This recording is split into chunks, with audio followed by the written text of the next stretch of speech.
All sports, all plays. Yeah. All sports, all plays. All sports, all plays. 365, we making up plays. You talking the game, get you to the days. We're high in the court, the dime in the lane. Variety topics, living the same. All presentation, sports information. Hitting the airways, taking the nation. All sport, all plays, like working your faces. Grace at the field, so tie the laces. All sports, all plays.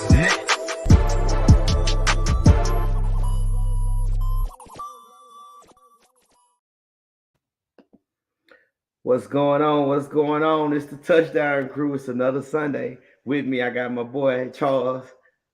Oh, over there. What's going over there? I am broadcasting to you live from Newport, Rhode Island. Was staying in the beautiful, whatever the hell they call this, the Sunset Select Hotel Suites. It's beautiful around here. It's actually gorgeous. They got an indoor pool that's been heated to 80 degrees. So even though it's 43 right now, I'm still dipping my ass in that pool right now and getting my groove on, get my swim on. Going in the jacuzzi. It has been awesome. It really has been. That's crazy. It's 43 degrees there. It is. Right now it's like 70. Later on the day. So you over there. See, I had a climate change I had to go through here. You know, the climate change was a 22-hour drive. So going from Florida to Rhode Island, it's a little bit. Just a little bit of a shock there, if you know what I mean. Yeah. And the lighting here kind of sucks, so I apologize. It's actually better. What's up, Andre? What's up? What's up, Andre? All right, so today we're gonna start off, man. Pretty much, I say it like this: NFL's winning the year. You start from the playoffs. The games were close. They was coming down to the wire.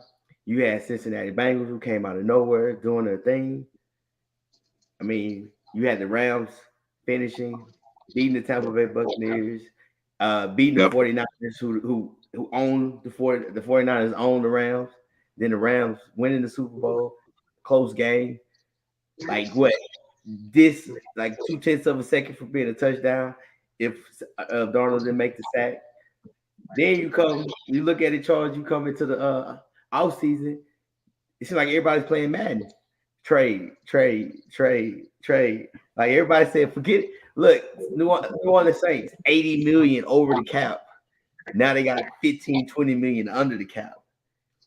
Seattle's like, forget it. See, this is the type of stuff that dreams are made of. Like you mentioned, everybody's doing Madden trades.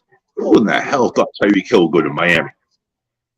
All right, who in the heck is Devontae Parker thinking he is staying in the AFC East? You know he's got a bounty on his head from people, all those sharks down there in Miami.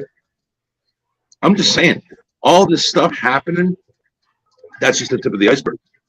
Bruce Arians retires because Brady had something to do with it, right? You think Brady's got something to do with that? Bruce Arians retired. We'll touch on that later. I mean, but I'm just saying, all these moves, it's moves on moves on moves. We're not going to recognize any of these teams, except for the Lions, because they all know they suck. But any of these teams, we're not going to recognize them. There's going to be so many new players, new numbers. It's crazy, man. It's really crazy. And I'm over here thinking we're going to have to go ahead and pony up on the USFL to make this so interesting. No way. The NFL is creating its own drama. No, it says, hey, we're king. NBA playoffs is going on. They said March Madness is going on. Let's say, hey, we'll give you Saturday. Girls College Championship is tonight. We'll give you Saturday. We're gonna give you Sunday. You know what? We're gonna talk a little bit during the mornings, and then the night. But on Tuesday, we're gonna come back and do our thing. And it's crazy. Like now, overtime change. Everybody was crying about the overtime change. How do you feel about the overtime change? Coach, let me tell you something. In regards to the overtime change for the NFL, I think it's just ridiculous. But so here's my point. So obviously the overtime change does not happen until the playoffs. Regular season, it's still the same BS. But the overtime change doesn't happen until the playoffs. So here's what happens. You get the ball first. You go out and score a touchdown. Oh, you think you win? Oh, no. The other team gets a chance to tie. They have to tie, right? Because if they don't tie, they lose their possession. game's over, right? Yes. Okay, say they tie. Okay, the team that got the ball first, all they have to do is score a field goal to win. But if they score the touchdown, if you stop them from scoring the touchdown, you get possession anyway. So I was okay with the overtime rules the way they were, and it's not because my team won a couple of playoff games. Because of it, they went down to score touchdowns. Okay, your team stops my team, kicks a field goal or punts, you get the ball. But if you can't stop anybody, you really think you're going to stop them another 15, 20 minutes later when your defense is just as gassed? Oh, it ain't happening. So you go ahead and if you don't stop them scoring a touchdown, I guarantee you the odds are not in your favor to go back on that field and stop them again. I agree with you. I think the teams that score the touchdown and stand it up, because I don't think there's going to be many overtime games in the playoffs. There never is. But if there is, and it lays out the way it is, touchdown, the team that won the ball is probably still going to win. Well, unless it's Kansas City, because I want to say, and I could be wrong, every year since Pat Mahomes been in the playoffs, they had an overtime game. Every year they have an overtime game. Like they should call Mr. Extra Time. Yeah, but it honestly, and I look at it and sitting here when you was talking and explaining, it's like the owners and Goodall, they hire nothing but college students and say, how can we excite the offseason? And I say this because just like we said, Madden trades, here's the thing that we do when I was in college and we played Madden. If you go up 21, it's skunk. So like you automatically cut the game off. But you get one possession. Now if you get that possession, try to keep you just with that little tail. Let them score a touchdown. Keep playing, then score the other 21. That's really what it is. Like you give them that one possession, you be like, and then they score. So you got it's like it keeps going and keeps going. It keeps it exciting. It's if you looked at the Kansas City and Buffalo game, people would love. They would have loved to see if Josh Allen would have scored, drove down and scored, and then what would Pat Mahomes do? I think that would have been one of the most exciting games, because that was a game, to be honest with you, you really didn't want to be done. Like you really wanted to see what would happen next. Josh Allen scored. 13 seconds left. Oh, that's the game. Pat's like, no. See, the thing is, I get that. I get where everybody's thinking, well, let's just have at least one possession each. Okay. I respect that. But at the same time, and yes, I could be wrong. At the same time, okay, you get that one possession, you go down and you tie. Or you shock the hell out of them and go for two and win. Just saying. But you go down and tie, your defense has to come back out and stop that same team that has all the momentum. And now you're looking at overtime, 2 possessions instead of 1. Your defense is already gas playing 60 minutes. You really think they're going to go ahead and last another one? Especially if that team just dominated you and went down and scored a touchdown? But I get what they're saying. Let's have at least one possession each. But I don't think the stats are really going to change that much. If you want to really go ahead and excite them, I really like the way the XFL had their overtime rules on the 2 or 5 yard line. Best of 5 shootout. That would have been the way. 1 play, 5 yards. You score, you get a point. Go on the other one. You score, you get a point. Best of 5. And whoever has the best of 5 goes in. It's kind of like putting the NHL shootout rules in football. I like that idea. I really do. It doesn't sound very knowledgeable for the NFL historian or the NFL guru, because they want you to play the first down game. Well, this is the 1 down game. Yeah. Like I said, I think players and coaches, they really don't care. It's a rule. I don't think they do. I mean, the fans are the ones that are bitching. Yeah. The fans are the ones that are making the fuss. The fans are the ones that are like, "Woohoo! Our team lost." Yeah, it's just the person that's on the other end of the stick that pretty much lost. that believe it. So I just truly, truly believe that. And it's not, to me, again, like I said, it's not a really big deal. I don't care either way. I just know the fan that is on the losing side. Like when Kansas City lost to the Patriots, well, if we had a chance, like Buffalo, if we had a chance, but you could flip it like Cincy. Oh yeah, Kansas City, okay. if you had a chance, we stopped you, we scored. See y'all later. Yeah, it's the thing. You got to go ahead. Defense plays a part in these games too, and I think that's what the overtime rule was intended for. Hey, listen, you want to go ahead and have a chance at the ball, and you didn't win the toss. You got to stop them. Yeah. I mean, it makes sense, right? You got to stop them. That's plain and simple. Yeah. What's nice said with the Ravens lose so many close games, I thought the 2-point conversion would be used in decision. Y'all issue was y'all just didn't kick the field goal to go over to overtime. I mean, and to be honest with you, there's times I am perfect example. I'm just thinking off the top of my head when you played the Packers, you guys had momentum. You was defense was balling, and you went for 2 instead of kicking the field goal. I thought if you would have kicked the field goal and went in overtime, I would have said Baltimore would have won that game because of momentum swing and everything else. But that goes down. That goes down to the coaching staff. That goes down to the guys. I don't have any faith in our offense or whatever the case may be. So it's like, the heck with it. Just go ahead and let's do 2 now. They'll win now. But you don't think of the other side. These analytics. I don't understand people with these analytics. Oh, we're going to go ahead and not kick the field goal and go for it. Where the analytics, like, if you take the points, why not take the points? Because 4th down conversions don't win your games. Points win your games.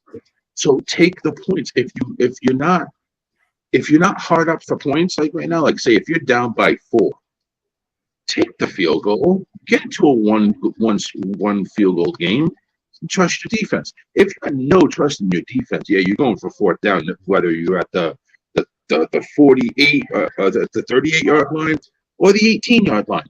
If you have no faith in your defense, then you're going for a 4th down almost on every down. Yeah, but also what you got to realize, like I said earlier, a lot and people they mess with me and they say you're talking NFL. A lot of these coaches, because they're younger now, so a lot of these coaches are Madden players, and that was like one of the things. You don't kick field goals, really. You go for it. But right or wrong, Charles. Right? No. It's right because I played Madden. Well, I don't play. I play. Just But when it's 4, I'm just saying.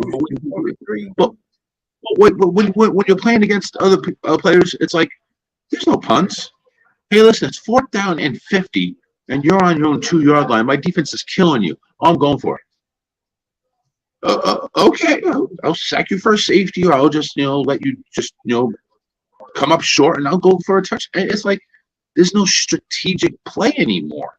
The strategic play is I don't want to be a pussy and punt. Yeah, and but that's the thing. It's the risk. It's the excitement. Because when you look at now, and it's crazy how we sit here and we talk about it. In the goal line, this close, that's just a fall forward. Like when you look at that yard, even if you say a yard is here. So a lot of people think like, man, we can get this yard, or we can do this. I mean, that's the psychological thing about it that we can get. It's only a yard. You're talking about this. So I kind of understand the risk, but I don't like the dumb risk because you look back, like I said, with Jim Harbaugh, that was a dumb move. The Cowboys did it all the time. It was stupid. The Chargers in the playoffs, to get into the playoffs, that was dumb. So I just feel like I'll give you one point of emphasis, and I don't think this person's a Madden player. Pete Carroll. Run the ball. Marshawn Lynch. No, he couldn't. Run the ball. I don't think that's against my team. He wouldn't. No, he wouldn't get in. He wouldn't have gotten in. Like the stats show. Oh yeah, he would. Oh please, don't even tell. Listen, that's my team we're talking about. He would have gotten it. Seahawks, if they ran up with that ball, Seahawks would have won the Super Bowl. Got to take the field goals and extra points to extend the lead and field position for punts. Once offense are so far backed up, the defense coordinator have plenty of options. Sir, Cameron, I truly believe with you. But I also think once you get, depending on the down and distance, like once you're past the 50 or you're on the other side of the 40, if it's 4 for 2, 4 for 3, I don't have a problem with you going for it. I really don't. If it's 3 or 4 yards, I don't have a problem for you going for it. The thing is you're playing field position. So again, would you rather go ahead, and especially if you got a kick-ass punter on your sideline that could nail it inside the 10? Why not do that? Go ahead. And I wasn't gonna talk about this yet, but I'm gonna say it anyway. When the Pats played the Buffalo in the playoffs, hell, it didn't matter if you punt it, roll it to him, toss it to him, and he wasn't gonna stop him. So it didn't make a difference. Can we like omit that game from the official record books? Because you're right. They could have started in the stands. It doesn't matter. You're right. That game was a complete total wash.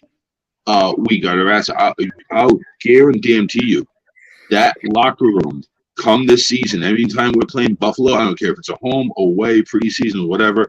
That game is marked, and they're going to be working their asses off 10,000%. We're not letting that happen again. Yeah. What's up, Cameron? Cameron, we might need to get you on the show. Cameron's on. Hey, so Russell could get the Super Bowl MVP. No, but that wasn't. So, no, it wasn't. So it wasn't. Again, what do you want, Russell? Do you want an MVP or do you want a Super Bowl to ring? I mean, rings look good on these fingers. MVP trophies are stacked at your home. Nobody's ever, you don't have people visiting your home. You have people seeing you with rings. Okay, I'm gonna break this play down, and I remember it like it was yesterday because I remember everybody say I can't believe they threw the football. First off, it wasn't Whistle's fault. It was more so the receiver. It wasn't Lockett. It was the other receiver. He was late cutting across the field. Like I don't know what he was doing. Usually in situations like that, when you know you're finna get the ball, you know you're getting the ball. Like you stick it real early and you hit it hard. He didn't. He let the guy cut under him. But also you gotta look at what people don't really understand. The only reason they got down there was because the freak play. Old boy caught the ball on the sideline, like the one hand laying on his stomach. Well, it was the Patriots in the Super Bowl, so they had to be that freak play. Yeah. So every time the Patriots play a Super Bowl, there's a freak catch. I don't know. I just didn't see because Lynch didn't have a big running game against them, and they loaded the box. And at that time, with New England had 1,000 D tackles and linebackers, and they had them big heavy boys that wasn't fast, so they was ready for that. But anyway, moving on. Another thing the NFL has done over this week, it says teams must hire minority offensive coaches. How do you feel about that? Well, I have really no room to speak, as you can tell. But here's how I feel about that. I feel like, again, we're just forcing the hand. This is not going to satisfy anybody in the minority. I mean, Coach, would you really take this as being something that they're moving towards? I mean, honestly, it's forcing the hand. It's like, no, you're going to drink that chocolate milk, not the white milk. You're going to drink that milk. You're not leaving from that table until you finish your milk. It just sounds really forced. It sounds pushy. I think the owners just need to do it, to be honest with you. But to come down and force teams to do that, I understand why they're doing it. I understand the reason behind it. I do think that Caucasian coaches have taken the complete overhaul of this. I think 80% are Caucasian coaches, something like that. I don't have the exact numbers, but offensive side. No, I'm just talking about overall coaches in general. Todd Bowles is going to become now the head coach of Tampa. So he's an African American. He was a defensive coordinator, but why break it down like that? I don't. Maybe it's me. I just don't understand the reasoning behind it. If you're going to just say it's offensive coordinator coaches, you have to hire somebody or at least one person on the offensive staff. I'm not understanding. I don't quite get the logic behind it, except just to get more diversity. I understand that's what they're trying to do. I just think they're doing it the wrong way. So first, I'm gonna pretty much commend Brian Flores because I think it was his lawsuit was pretty much getting them to do this. One, Oh, I think it's a great idea. Here's why I think it's a great idea, because I think we touched on this a while back when Brian Flores got fired, and I said it when all the coaches got fired. Look at the coaches that's been getting fired the past 2 years. They're defensive minded coaches. Now now a lot of people are hiring more offensive minded coaches. And you look at the OCs. We only have 2 African American OCs. That's Brian Leftwich and Bieniemy. Now you take those 2 OCs, and I think it goes back to the 90s or the 80s where hiring a black quarterback didn't exist. And then now you see multiples. So you look at the offensive staff, and you look at Eric Bieniemy. He did what? He interviewed for 31 teams.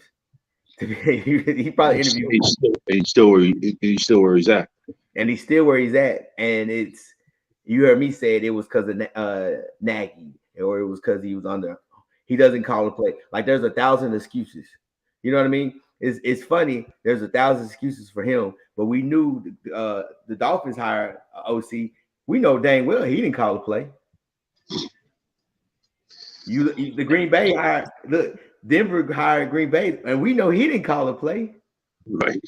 And then even on top of that, he didn't call it. The Chicago Bears hired the quarterback coach for Green Bay to be the OC, and he didn't call a play. So when you look at it, and then you flip it to Brian Leftwich, he won a Super Bowl. Even the year before that, you can say what you want. Winston had a good year. He just threw the interception. Yeah, he did. He threw for over 5,000 yards, over 33 touchdowns. But that 30 interceptions, you just can't do that. And then now Leftwich won a Super Bowl and everything else. You know why Leftwich won Super Bowl? Let's put it this way: Leftwich won Super Bowl because of a white number 12. That's why he did. Hold on, time out. Let's flip it. Josh McDaniels is considered one of the greatest offensive mind coaches, and he get offered jobs all the time.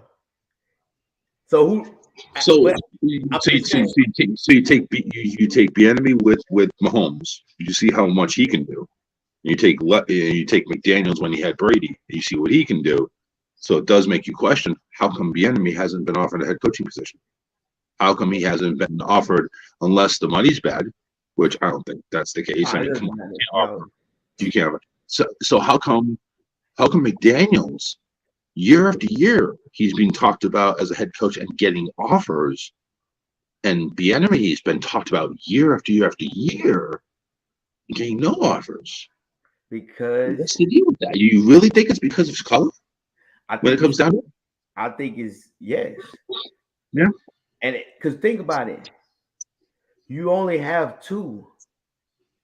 And one reason about it is the difference, because if you look at our offensive guys, we're talking about, because they're ex-football players, right?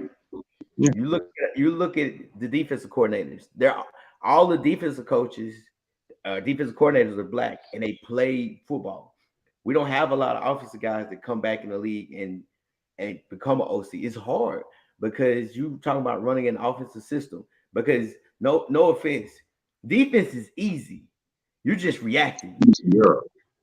Huh? It's easier. So when offense, you're talking about running routes and following plays and everything like that.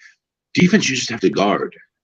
You kind of just you either stay in your zone or you're on man. It's offensive. There's a whole other bunch of variables that go into it. Defense is not as many. I think that's the point you were trying to make. So yeah, defense is a lot easier than offensive is.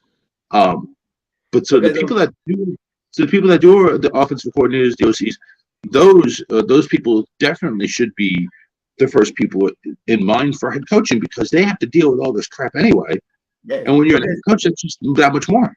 Because think about it. We go back to the Super Bowl, last play of the game. Offense called a great play. Defense, the quarter fell, should have been a touchdown. Mm-hmm. But the defensive tackle messed everything up because the lineman blew their assignment.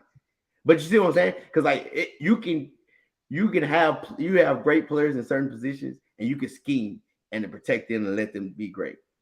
But offensively, it's what man. The line has to be great. The running back has to pick up the blitzer. The quarterback has to make the right decision. The receiver has to catch the ball. Like when we talk about offense, it's like, what was this guy thinking? Oh, we said Cincy. Oh, the line is terrible. Just hold it. Just give him 2.5 seconds.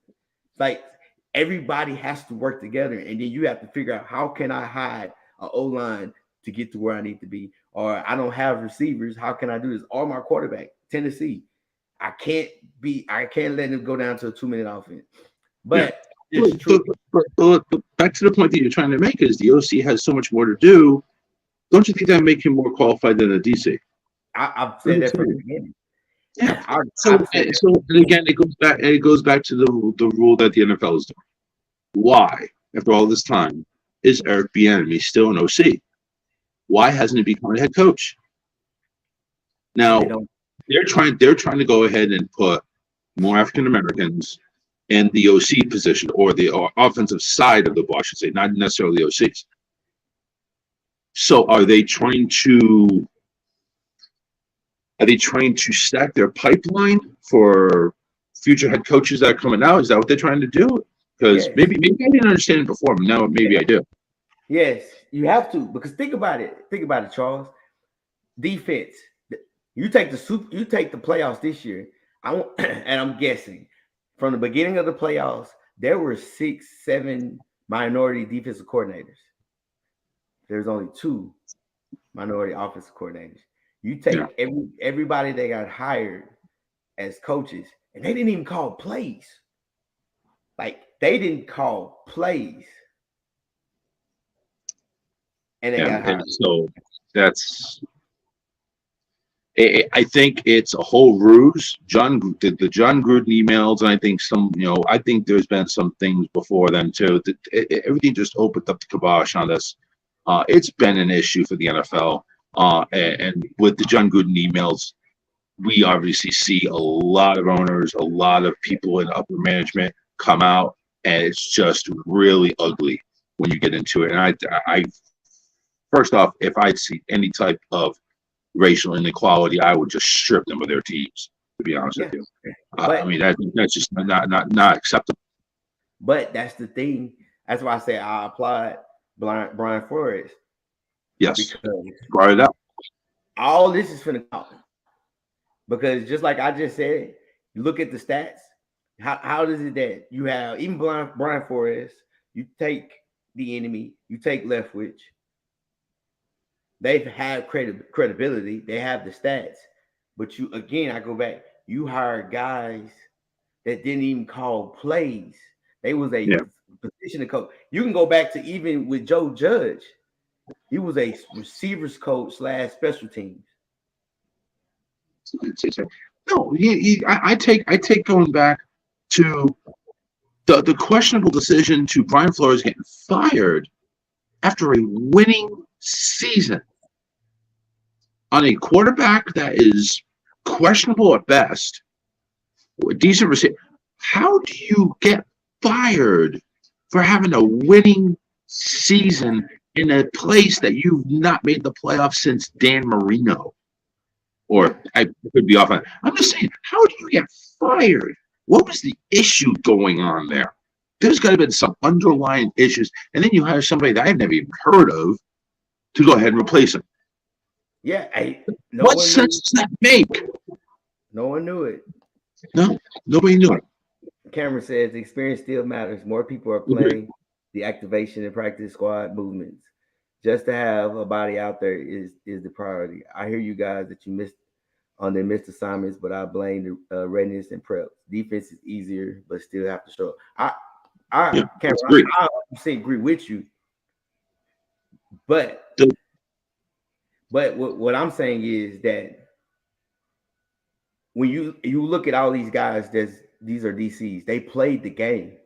Like they played the game of football, and they went into coaching because they had a passion for still wanting to be part of football.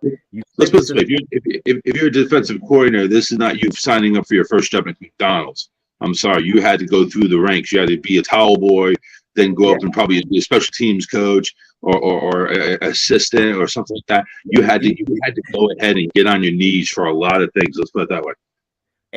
And the thing about it, you don't.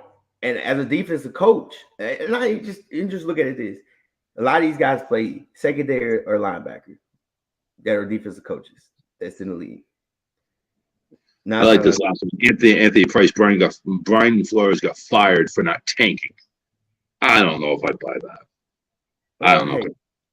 But so it's easier because when you're a linebacker coach, when you play linebacker, you got to know what the D line is doing. You got to know what the secondary is doing. When you're secondary, you have to know what. Only thing you need to work on is the D line. Now you flip it to the offensive side, and you have to look at it. You look at receivers. You really don't see receivers as OCs as much because you know why? Because all you pretty much know, route combinations and everything else, but you don't know the line. You don't know the how to run the ball, quarterback exchange, and everything else. Hence the fact that's why you always see quarterback coaches or have a great opportunity to be offensive coordinators or head coaches because now that quarterback coach has to teach the quarterback who's hot, who's blocking what, where to run the ball. Here's the reads. Here's this because you got to know everything, and vice versa.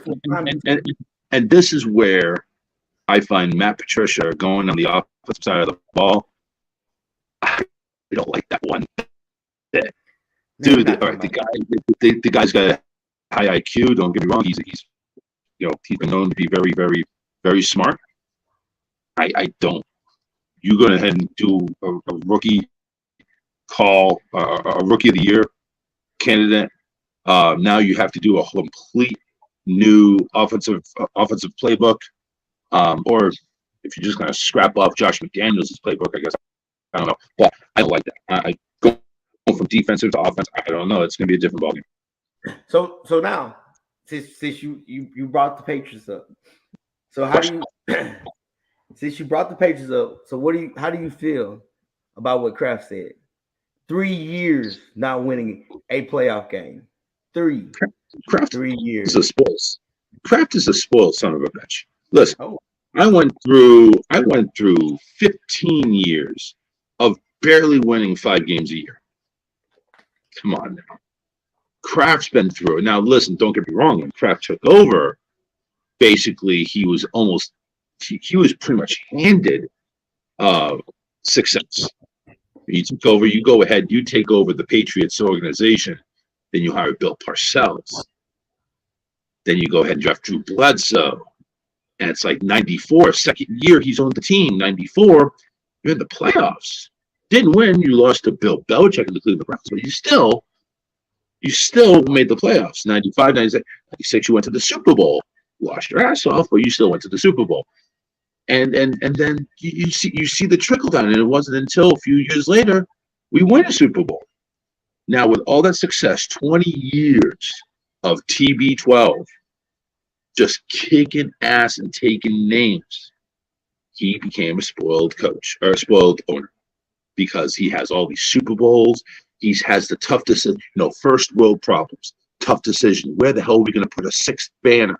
Oh, let's just renovate the damn stadium just because we have enough room for it. The thing is with him making that statement, Coach, you just spent $500 million in free agency last year. How come we couldn't win a playoff game? How come we let some dirty ass team from Buffalo run us like that? What the hell did you do? So yeah, he's going on blast saying, Coach, you're on blast. I want a playoff victory. Kind of sliding under the radar when he says that. What did you do with $500 million of my money?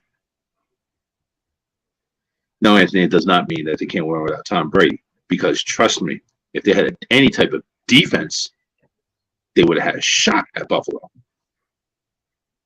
Same. Are you ready? Hit me. Here's the thing, and I got crucified in August, September, October, November, December. I did in January though. I did in January. Here's the thing about the Brady effect, and I said it from the beginning. Bill could do whatever he wanted because he had Tom Brady. Tom Brady followed the lead. Tom Brady didn't do what Aaron Rodgers did, took the big money. He took pay cut after pay cut after pay cut, and he's still doing it. Tom Brady was the mold of how to win a Super Bowl, pretty much. He could write a book on it.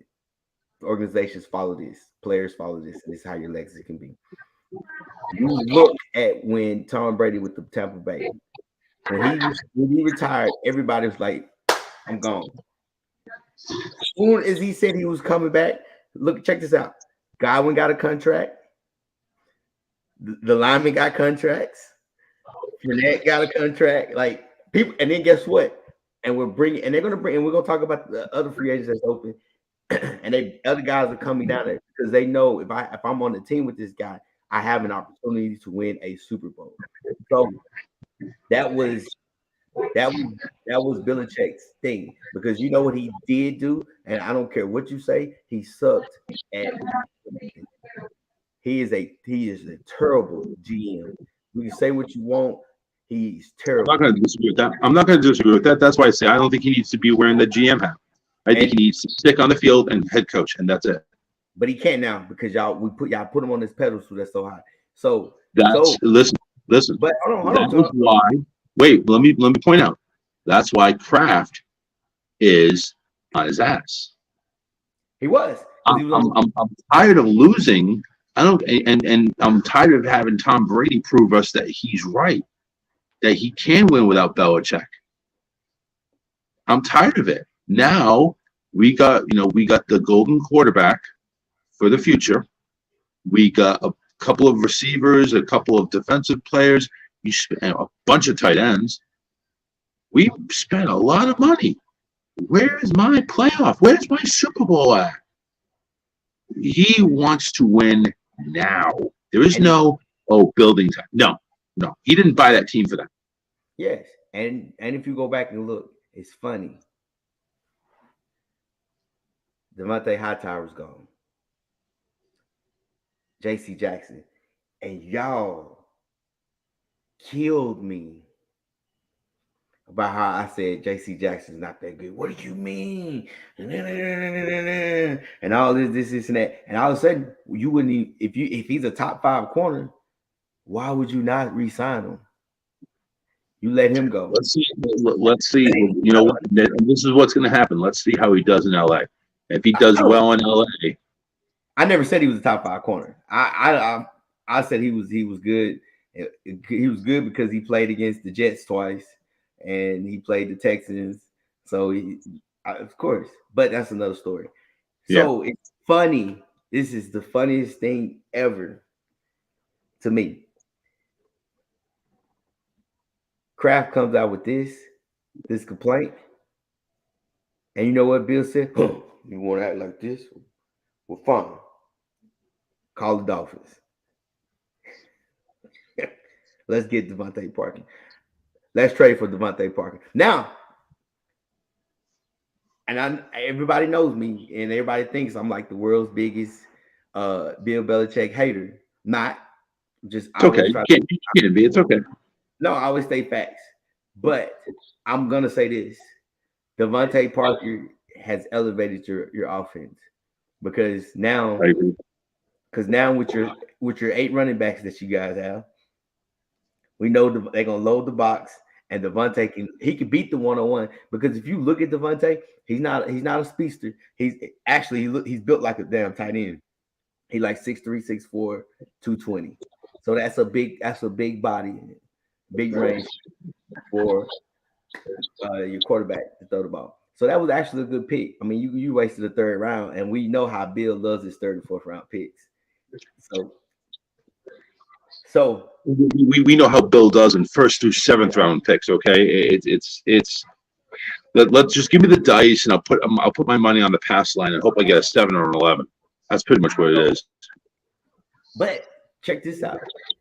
How do you look at Miami to trade Devontae Parker in the same division, and regardless, is one of the most highly respected mastermind. He's playing chess while we playing checkers. That they always used to say with Bill, and now you have to play. And now he has to play the Dolphins twice.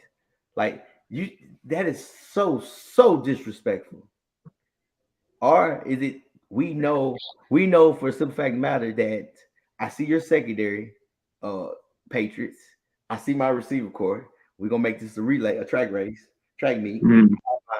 My 3 running backs, 3-headed monster. I improved my offensive line. My defense was already solid. I signed my corners. I will tell you this: it's going to be their J.C. Jackson. Everybody thought Devontae Parker's awesome. Well, guess what? Go prove it. And it's not like it's a contract thing because his contract is not that big. We're talking about $6-7 million a year. That's nothing for a number 1 receiver, number 2 receiver, if you want to put him at that. But when he goes to the Patriots, yeah, he's probably going to be the number 1 guy. They still have a pretty decent core of receivers. You know, they got people that can catch the ball. They got people that can run routes. So with Devontae Parker, I think that just elevates it. Still doesn't solve their defensive issues. Still doesn't solve their offensive line issues, which they've lost people that are big holes that they're going to have to fill. So Mac Jones already had little time to throw the ball in the first place. Now, what good does Devontae Parker do if you can't give him the friggin' ball? No, I agree. You have to have time to go ahead and run that deep route. You ain't gonna have time in the backfield because Mac's not gonna get it. It's when I look at it, because here's the issue: you don't know who the OC is. You don't really know we don't know neither one. So, You don't know anything. So offensively, right now, Belichick is running HC, DC, OC, MIB, GM, any type of initials you can go with the Patriots. He's running those. Yeah.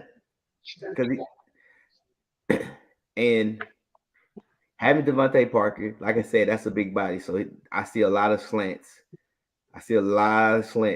Coming to him.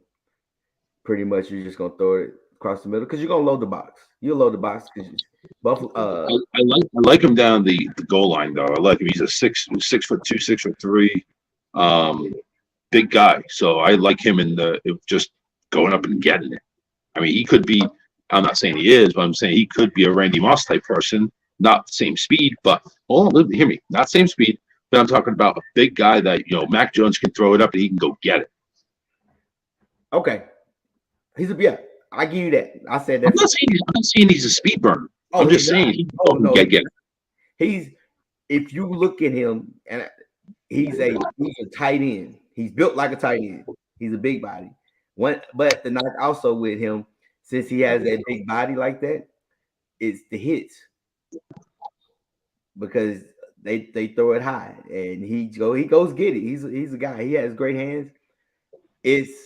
I agree with you. They can drive the field, and my vision is from what I'm seeing, what they're doing right now. And of course, the draft haven't came yet. They're going to. Do you care about that right now? They're gonna play clock ball. Yeah. Run the ball, milk. Throw a slant, throw a drag, milk.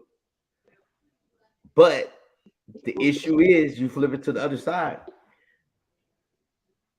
You got your boy back. They got the interception with the Seahawks, but you got him on a cheap deal because no one wants him.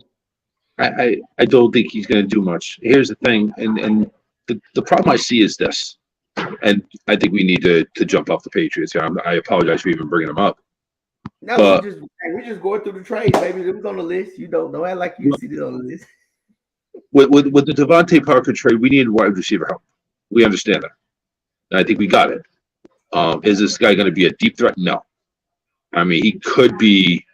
He probably could run a deep out, but I think Kendrick Bourne's probably going to be more of a deep threat than Parker is. No. Parker's your middle guy. He's your slot. He's your big slot that you can kind of have slants and stuff and be one-on-one. So they could probably always use receiver help. And I think that's probably a thing they'll do in the draft. But we got to work on the offensive line. Something's got to be done with the offensive line. And whoever New Orleans is using for cap space, we got to hire him, because how you get from 80 over to 20 under is just amazing. And then finally, I can only tell you this: that playoff deal, or that playoff game against Buffalo, is being run right now in the training room to whoever needs to watch that tape over and over and over and over and over again, because that was a classic, complete breakdown, meltdown of anything. And you noticed, I know you set it off right, but you noticed Matt Judon disappeared in the month of December. Where the hell did he go? He disappeared. He wasn't even there. I mean, I saw him. I saw number 9. I saw the red sleeves.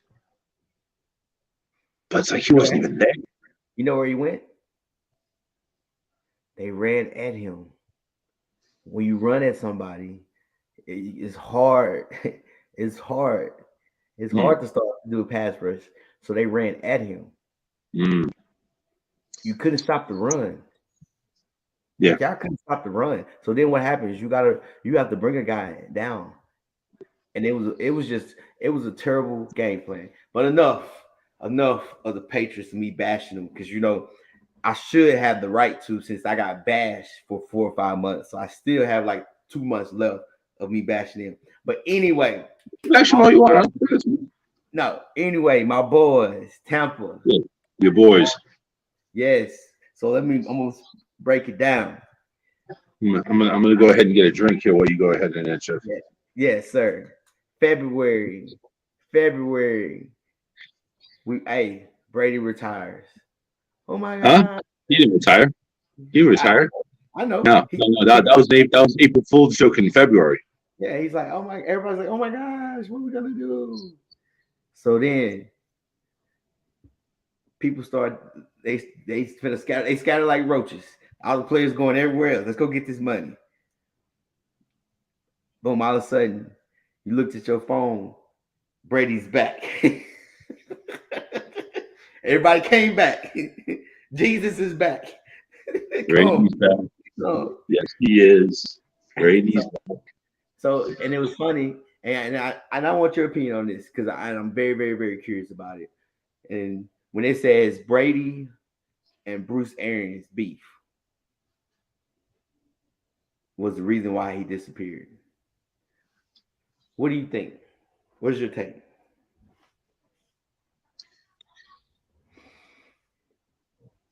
I just think Brady just got sick of, being dad. Honestly, he realized he realized. Good.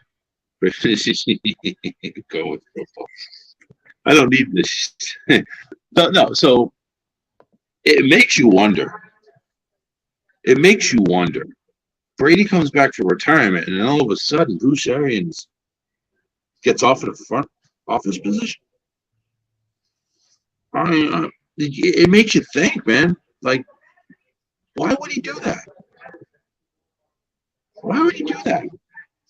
So I wonder if there was beef. I mean, of course, there was the rumor mill that says, yes, there's beef with Arians and Brady, but there was beef with Belichick and Brady. But he stuck there for 20 years, winning ring after ring after ring. When you're winning, those things really don't matter, according to Brady. But now all of a sudden they matter. I don't understand that. I don't know why Brady retired, other than the sap ass reason that he gave. Oh, it's time for me to go ahead and spend time with family. Giselle misses me at home and stuff like that. Blah, blah, blah. But now you got Brady being traded to the Dolphins, or going to the Dolphins next year, if he even plays next year. What's the point in this? Why would Bruce Arians just up and retire? There was no talk about this. They kept it on the low. Why would Arians retire? Go to the front office. Why would you do that? Well, there could have been some talks. Brady, we'll bring you back. Come on back. We'll take care We know a guy who knows a guy who knows a guy. We'll take care of Arians, push him to the side, but we're not going to do it right away. We'll bring you back thinking everything's okay now. All right, we got our head coach Bruce Arians, we got Todd Bowles, we got Leftwich, we got everybody in. But then all of a sudden, a couple of weeks go by, Bruce Arians in the front office. Why? And on top of that, it's done right at the end of March. Super Bowl's in the end of the season was the first week of February. That's it. Most could have been done then. Why not? Why not then? Why now? Why? I think there was some type of scheme, and I think there was some type of plan. I really do think those beef with Brady and Arians. It was a plan. I'm just saying. You want to hear what why not? Why not move to the front office in February? Why do you have to wait until Brady comes back? Here's what happened. Bruce Arians, after they won the Super Bowl, he was pissed off that none of his DC nor his OC had an opportunity to do an interview. And he said it. He said, I don't understand. We won Super Bowls because of these guys. Not because of me. It's because of these guys. And one thing about BA, I respect him enough because, like I said, he does the right thing. He hires the best people. He doesn't care about color. He doesn't even care about none of that. He was probably one of the first to hire women. Boom. Anyway, so here's how it happened. The plan was in BA's mind. He was going to step down if Brady would have stayed because he wanted to make sure, because the talks were that they hire one of the coordinators that they have for the head job. After this year, when they hired all the coaches, BA realized, man, Todd Bowles would never ever have a chance to be a head coach. And we both know what, Charles. Todd Bowles and BA like this. Because when he was in Arizona, he hired Todd Bowles. Todd Bowles went to the Jets, and he went back. Once he got fired, he went back to them. So they're close. Brian Leftwich is another one of his boys that he pretty much groomed and grow. So I know I'm about to get to it. I was getting to it. We got time. I'm biting my tongue. I want to go. So again, the Brady retired was not in plan. So if Brady would have retired, BA probably would have been coaching because he doesn't want Todd Bowles to get the job without a quarterback because we all know you need a quarterback. When Brady came back and he did it in the March, they knew right then and there. They knew there's not a good quality coach that you want out there right now. So we'll keep it in-house. We'll hire Todd Bowles, give him a 5-year deal. And let's be honest. I'm not knocking the man. Charles, you saw BA on the sideline. He had the mask. He had the thing. He didn't even have it around his waist. He had it across his body like that. He looked old. He looked tired. He looked sick. Great guy. Don't get me wrong. I read his book. He has a great book that was out. But he looked like he only had a year or two left. We all know that. So he just pretty much he set it up to where he get to his boy. Because he know Leftwich young. Leftwich eventually will get an opportunity to be a head coach. Go ahead. He did get an opportunity. He should be the head coach, not Todd Bowles. No. Yes. Mm-mm. You know why? Tell me. That's Todd Bowles, because Todd Bowles don't have another chance. He would never get another chance to be a head coach. Why is that? Tell me, why is that? Why would he not have a chance to get a head coach? Tell me why. 31 other teams that maybe or possibly could use a head coach. Why would they even hire Todd Bowles? Because he still remembered of how he was with the Jets, number one. And number two, they got all these young cats. These young cats. So why wouldn't Miami take him? Why wouldn't Green Bay take him? Why wouldn't Denver take him? Why wouldn't Indianapolis take him? They didn't. Why wouldn't?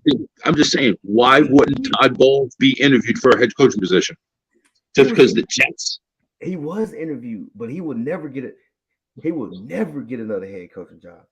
Because if that's the case, why get Todd Bowles when you can go, I'm going to get the 49ers, DC.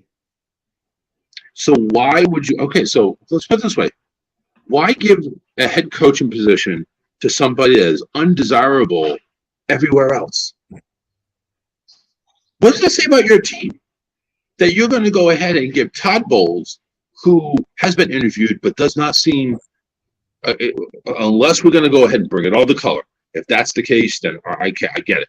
But how can you tell me he's been interviewed and not offered a head coaching position, and then you give him one just because? Well, I feel that you need it. You deserve it. But how does that look to your team? Here's why. We don't care what the other 31 teams do. We do our thing, baby. Look, okay. Look. Here's because, and I'm saying this because the simple fact of the matter, getting Brady is the best thing. Anybody get a quarterback like that, because guess what? People take cuts, and I'm even on top of that, I'm gonna say thank you, Charles. I said I wasn't gonna talk about him, but it just came up. You gave us our GM. He was a New England guy, and he's done a great job in the draft. I don't care what no one says. I don't know who's under him, but he gets the credit because he does a great job in the draft.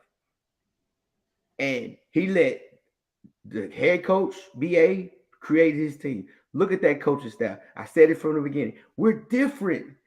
OC black, special team coordinator black, the DC black. Hell, young lady, you come be the strict conditioning coordinator. We built different down here because we don't care. We don't look. We ain't trying to do what them old folks did in 1985 and 1990. We said, Brady, I'm saying about that. Come down here and you mold Brian Leftwich. You mold him. You teach him how to win. Why not bring Brian Flores in as a head coach? No, we don't want him. We don't want him. You know why we don't want him? Because he don't like to talk to us. He don't like to talk to people. They said he don't even talk to. He had a winning season with Tua and a half-baked receiving core. Imagine what he could do with Brady and an all-star receiving core. And he fired everybody. You know why he got fired. You know why he got fired. He fired offensive coach. I don't like that coordinator. I don't like this guy. He looks ugly. Why he staring at me like that? Why oh my God. Oh my God. A brother making some decisions. God, stop the world. Come on now. Let me ask you this, though. He was fired for no good reason. Charles. He deserves to be a head coach out there. He does. Charles. No disrespect to BA. I love him. He's a great guy. BA was pretty much on that staff like Jerry Jones is. He's only talk on the mic. He said he watched the game just like we do. He had no. He didn't have. You know what? Chalk this conversation up today, and we're gonna play it back in December. We'll see how the Buccaneers are doing. If they're kicking ass on all cylinders, regardless here and there of injury, but if they're kicking ass on all cylinders, fine. You made your point, Todd Bowles, greatest coach of all time, whatever. Charles, we're better. Because look, I'm gonna show you, and this is gonna go into our next topic. It's gonna swing right into our next topic. But real quick, Anthony. Then yes, but he didn't want to work with the GM. Yeah, the GM. He didn't want to work with the GM. Like, thing about Jacksonville. Oh, the GM gets rid of everybody. You cut Miles Jack. Your best tackler on the field, you cut him. Which Pittsburgh ain't tripping. They say thank you. But that's another story for another day. Look, we at the touchdown crew, we got a rule. Like Jacksonville Lions, we only give them like 30 seconds of our time because they are what they are. They're gonna always be what they are, and then we move on. That's my biggest rule. Just being honest. But anyway, now we'll see. But now we have a GM. He's done a great job. He's re-signed everybody. We're gonna get Gronk. Gronk, keep enjoying yourself. We see you in. Yeah, we know Gronk's coming back. We know that. Guess what? Our line is better. We lost the guard, but we upgraded it. We signed 4 guards. Plus we took one of the Patriots guard. Least we know we can run the ball because that's what all he did last year was run the ball. So we're good on that. We brought the running backs back. We lost Whitehead. I hate we lost him, but we got another Super Bowl guy at the safety position that he can at least play some corner. So then now when we come down on the blitz and he has to pick up Cooper Kupp, at least we know he can stay with him for a little bit and not just get blown by. That's a good point because you needed help because that was the difference between you going to the next round and you losing to the Rams. That was the difference between the Rams winning a ring and staying home. Yeah. So, and on top of that, we got it. Like I said, we got a little money, but we do. You know what we do great at, Charles? Drafting. Last year we drafted 2 pass rushers. Why did you guys draft 2 pass rushers? Because we knew we can't sign the D line back. We knew we couldn't sign him. I can't even think his name. God dang, he played for the Giants, got like 3 fingers. We knew we can't sign him back for the money that he wants. Jason Pierre. Yes. Oh, he even goes by 3 friggin' initials. JPP. So we knew we couldn't sign him back. So guess 3 what? 3 initials, 3 fingers. That's all you got to know. We couldn't sign him back. So we drafted pass rushers. So now what do you think we're going to do? Oh, this is a heavy draft for linemen. And on top of that, when Godwin got hurt and AB went AWOL, you know what we did? We signed another receiver. We took him from the Falcons. So we rolling. We're good. So I'm glad that BA, he left. He's in the front office. He gave it to his boy Todd Bowles, and we're gonna do our thing. Yes, because you could have got Brian Flores. We could have, but we don't want him. We like we like our staff. We like our culture. We like it. Look, Brady in the front row like this. Look, you guys still got your 10,000 receivers. You still got your Gronkowski, your Cameron Bray. Lost OJ Howard, but that's okay. He was really nothing anyway. No, I hate him. You still got your running, but you still got Fournette who came back. Listen, you guys are great. You guys are gonna win a Super Bowl again. You're gonna win a Super Bowl. That ring is almost guaranteed to fit again. Brady's 8th ring. And guess what? And you're gonna be there with your 12 jersey on, and then Kraft is gonna be there like in the office like Bill. I think we made a mistake. I think we should have cut you and should have kept Brady and let Brady be the GM because obviously that's what he was doing because he sure is doing a hell of a job down there in Tampa Bay. He's bringing the players in. The GM is doing a great job in drafting. Look how he worked. But anyway, speaking of that, we were talking about free agent signings. Brady's doing such a great job. He drives your head coach out the door. You're right. That's okay. He didn't drive him out the door. He's still gonna get a ring when he wins. He'll still get one. No. You're right. He didn't drive him out the door. He drove him up a couple of floors to the VP suite or whatever the hell.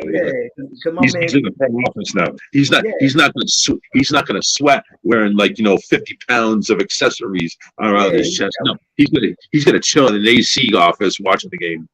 And he's gonna be like this right here. It's gonna be funny. So what's my assignment? Hey, whatever you want to do, you get a check. Just don't go down there to the field. He's gonna sit there and crochet and watch the game. Yeah. Oh man, I just realized how difficult that was. This is so easy. I can't believe I can go ahead and sit. Just don't go down there to the field. You know what? Hey, Brady drove your head coach out. Brady drove him out. Repeat after me. Brady drove Bruce out. Brady drove Bruce out. That's Brady drove Bruce out Yes. to have a minority, which is BA's best good friends, to have an opportunity to be a head coach. If you want to take it like that, that's fine. So moving on, free agents. If it was Brady's option, it'd probably be Leftwich head coaching. You realize that, right? I know, of course. So now he regrets the decision. He's probably going up to Bruce right now. No, man, come on, take your job back. All right, anyway, go ahead. He likes. Next time. He likes. What's his name? Kind of reminds him of Bill. What's his name? He's all about detail. So free agents. Yeah. Why are so many big names still haven't been picked up, or are they past their time? Because I could call out, and this we can say right now. Just we talk about the quarterbacks: Kaepernick, Ryan Fitzpatrick, Mike Glenn. Wait. Did you say Kaepernick? The guy is still relevant. You got to put Kaepernick in it. He had a workout. So yeah, he had workouts. You know what? He had workouts too, kind of like how they do reality shows. Okay, he's not a workout. He's a paid guy. He's paid. Number one, he wants too much money. No, come on. You haven't played in how long? Doesn't he want like $20 million a year or something? What? I'm about to mute you. All right. Here's what Cap said. Myself. Here's what Cap said. Cap said, I'm fine with taking a backup role. When did he say this? He said it after the what's the name? The workout. So now he's desperate. He's desperate. Or he realized the way he was acting and all these quarterbacks getting I think time is wasted. I think this is the right opportunity. In his mind, he's thinking, man, because think about it like this. When when Russell got traded, there's videos of him throwing with the receivers, with Lockett and all them. Pete Carroll even went ahead and said, man, I think he deserves a chance. Boom. So and guess what? If you're going to take a backup role to Drew Lock, you're going to start probably before week 4. Oh, but you know where else? Guess where else? New York. Giants? He fits the mold. He fits what's the name mold. Just think about it. Because now, and then you can get him for the cheap. You're talking about like $3 or $4 million. You realize how much Freddie's going to just pander on that? Oh my God, my team is capped. My team is capped with Cap. Hey, see that's we'll never hear the end of it. See how the NFL works. It's so beautiful. Because guess what? He can go to the Giants.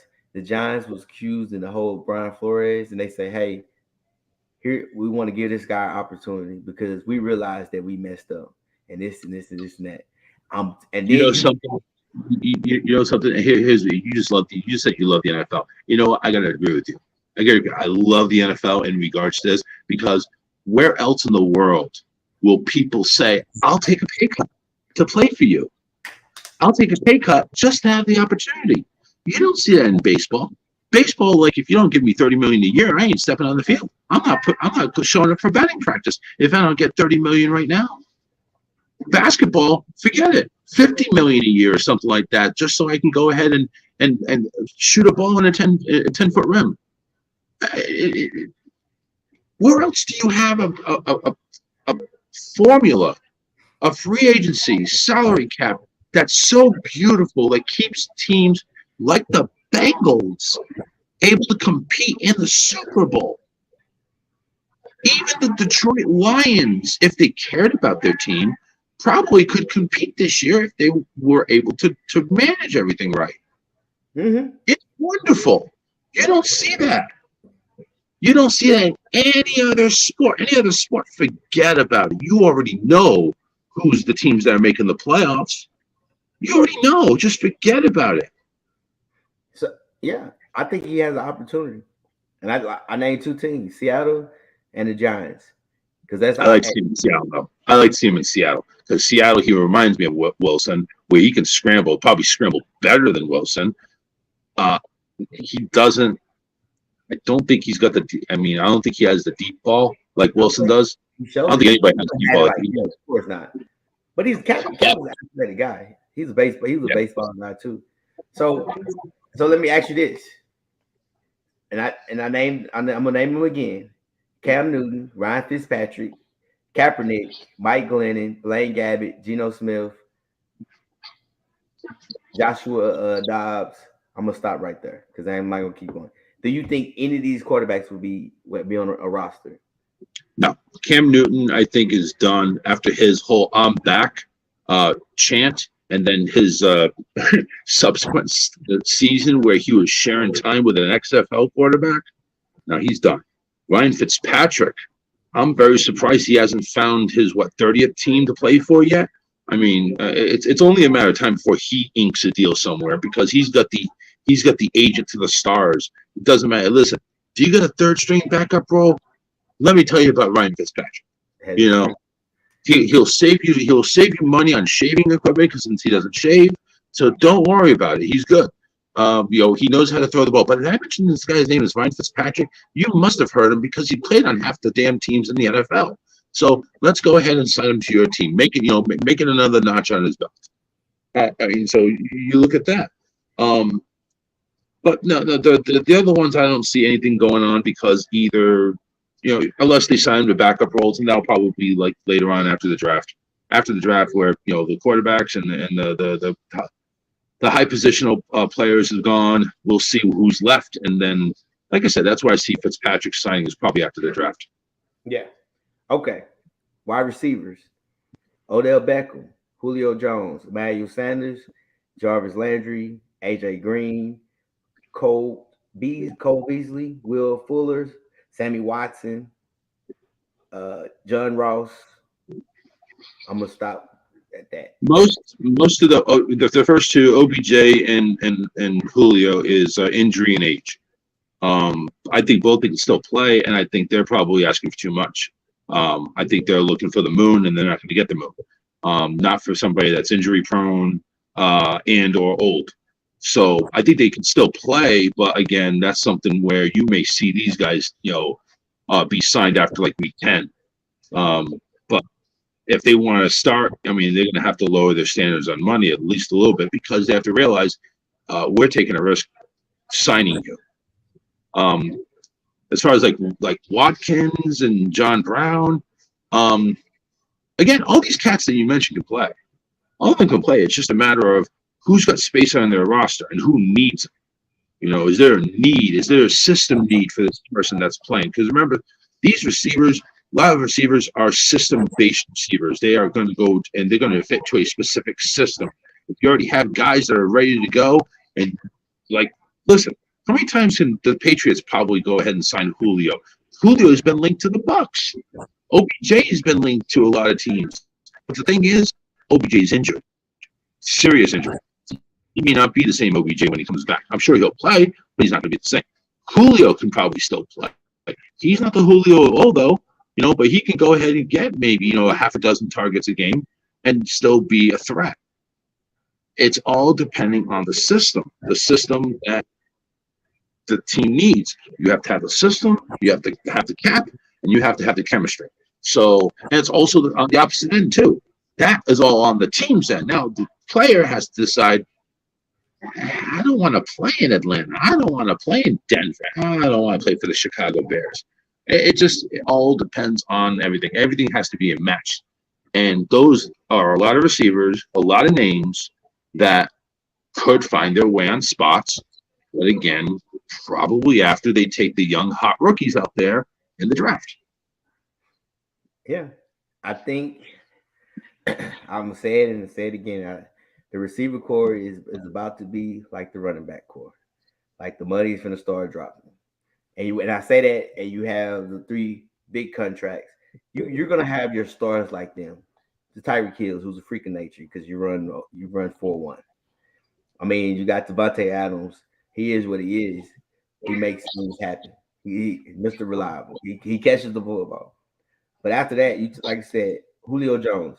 Julio Jones have it when he's on the field. He's past 4 or 5 years. I think his body is just breaking down. Emmanuel Sanders, I think, is a very underrated receiver. He actually runs good routes. He's a great number 2 receiver. To me, he's a great number 2 receiver.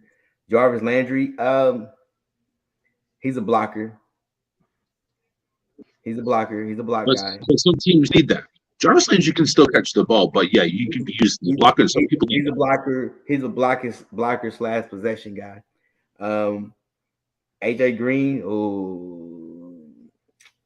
I think he's past his. I agree with you on that. I think I think the injuries now finally took a toll on him. Will Fuller is a vertical guy. Sammy Watkins just realized he just showed it in Baltimore. He's not a number 1 receiver.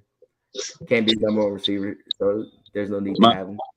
My boy John is watching us right now. He says Cole Beasley will be a Cowboy again. I don't know how true that is. But he said he's a Cowboy guy, so. And here's the thing. When you was talking, I was like, okay, who need receivers? Green Bay, Arizona, Dallas. You can say Cleveland. And you can say Buffalo. How would OBJ look in a Cowboys uniform? He'll look good. What a replacement for Amari Cooper would that be? Have OBJ in Dallas silver and blue. Oh, he'd be the man. You know why? Yeah, because it's home. Yeah, Jerry's got the dough. He can make the dough happen. That would be good. And I'm not even a Cowboys fan. They need a splash. But yep, they need that. So out of this group, and that after the draft, you're gonna see the money is gonna be like, hey, unless you can find the number 1 receiver out there that's ready to play out of the college draft, I think OBJ would definitely be worth the money to whoever can pay him. It's just a matter of how is he going to be after he recovers? That's the thing. Yeah. Is he going to still be the same OBJ, or is it going to be a shell? Yeah, I think somebody will pay him. I'm sure they will. You know what? It's just a betting line of who. Yeah.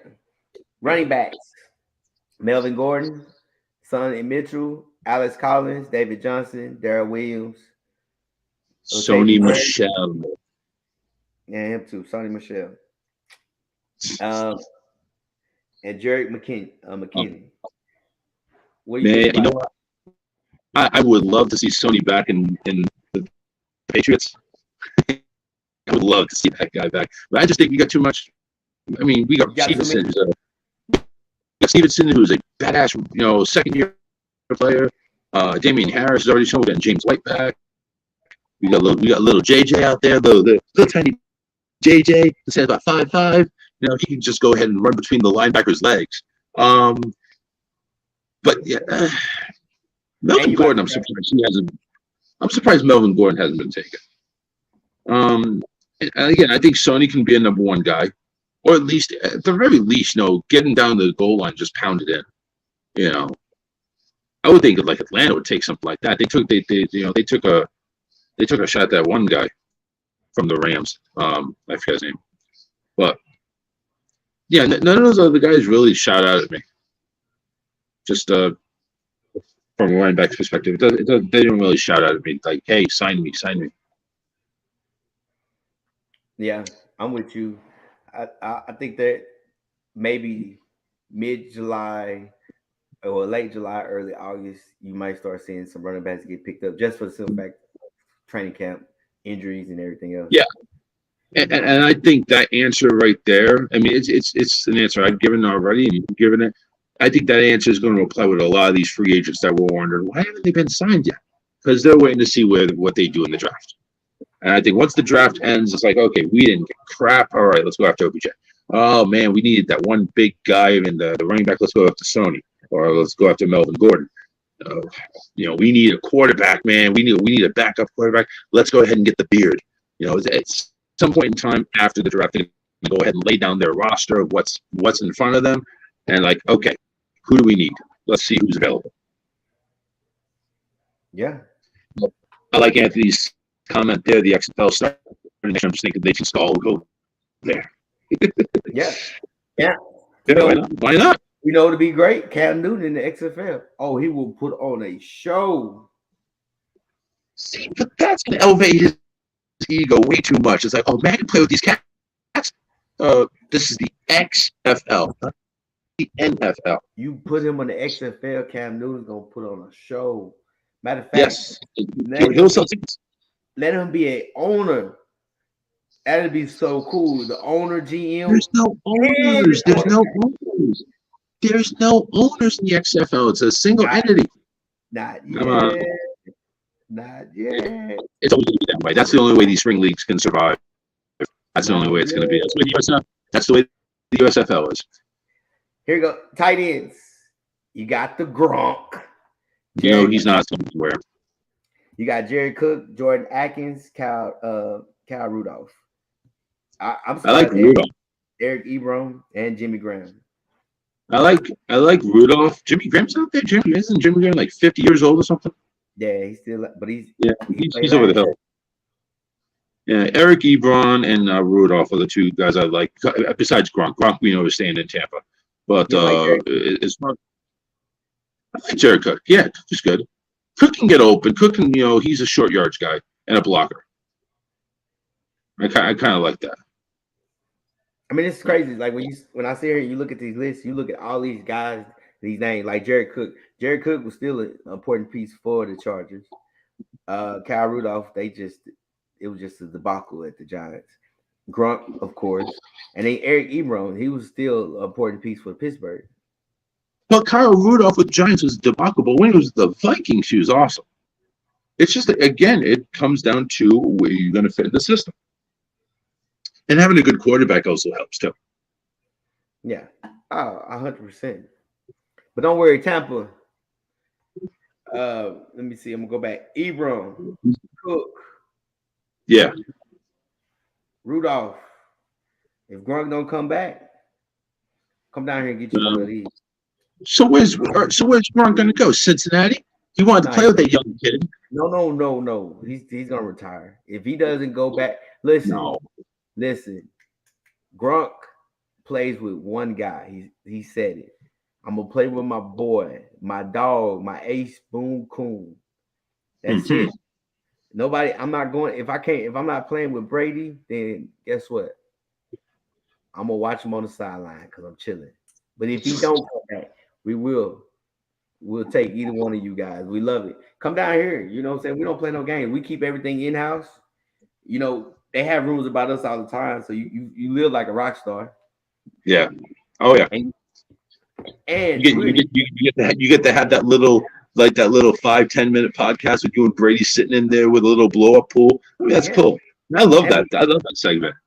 And we're in the NFC. We run the NFC. It's us versus the Rams. Everybody else is just watching us.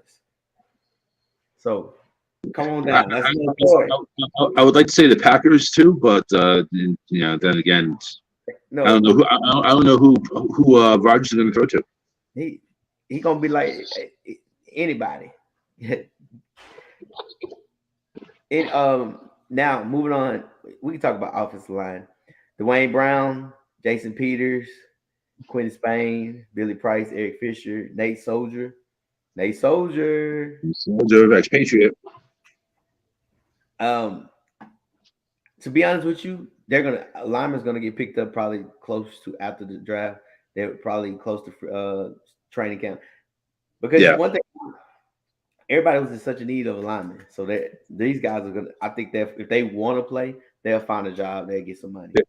They're going to get ate up pretty good. They're going to go ahead and take their business, but again, like the same thing with the rest of them. It's a wait and see right now. We got to focus on the draft, and then after that, after the draft, we'll revisit this because anybody who has been a desirable free agent target has been signed. These other cats that you're listing off right now either are too dumb, not answering their phones, or their agents are on vacation. I don't know what it is, but it's like, these guys are just waiting until Gronk's going to sign regardless. he made the meme, or he made a joke like he's going to make Brady sweat it out because he did that to Brady. Brady did that to him.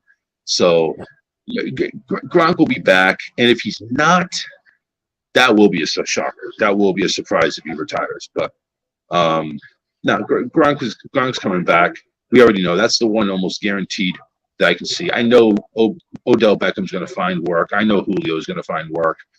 I know Ryan Fitzpatrick's going to find work. I mean, even if it's bagging groceries at a local supermarket or whatever, he'll find work. But it's just everything has to wait until after the draft. Once the draft completes, then the free agency market picks back up and see where everybody goes.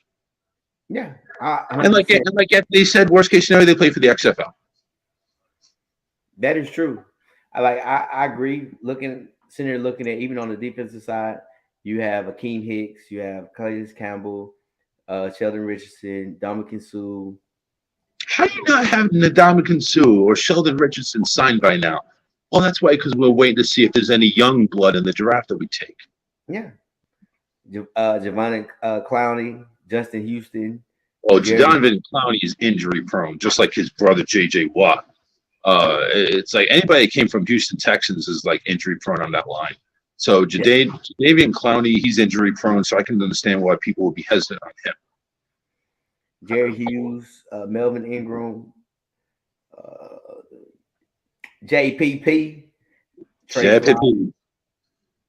I think JPP has to get fitted for a new colored glove before he signs anything.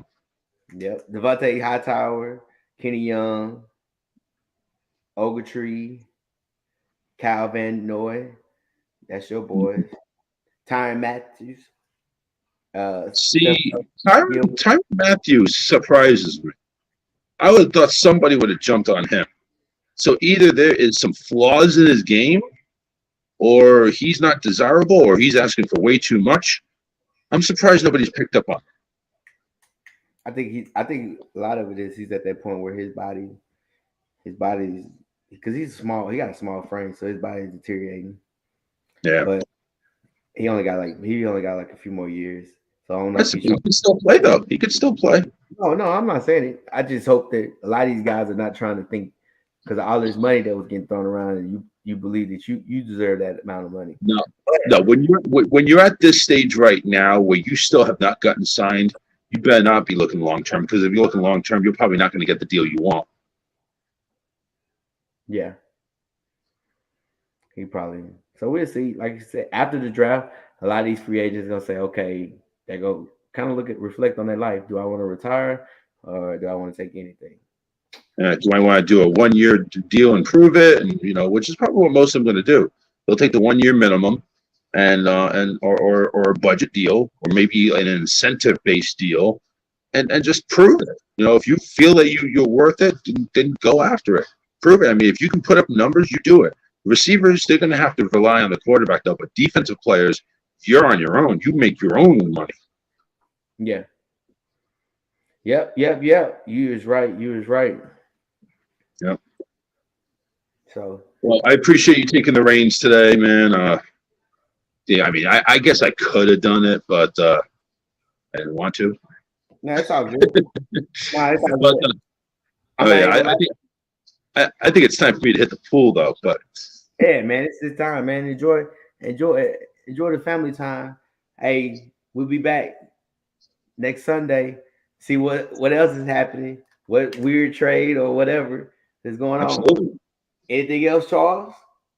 No, just make sure you for right now, this next week I'm off. But the Charles Richardson Show, Monday, Wednesday, and Friday, you can tune me on my flagship station, rawtalkonlineradio.com, 7 to 9 p.m. Eastern. Make sure you tune in. It's an uncensored, anything goes show, so make sure you tune in and don't get offended, because if you get offended, exits that way. Hey, he is true. Charles is my man. Hey, enjoy the family time. Hey, this is Touchdown Crew. We out. Peace. Whole sports all plays. Whole sports all plays. Whole sports all plays. 365, we making a plays. We talking the game, get you through the days. We're high in the court, the dime in the lane. Variety topics, living the same. All presentation, sports information. Hitting the airways, taking the nation. Sport all plays, like working your faces. Grace at the field, so tie the laces. All sports, all plays.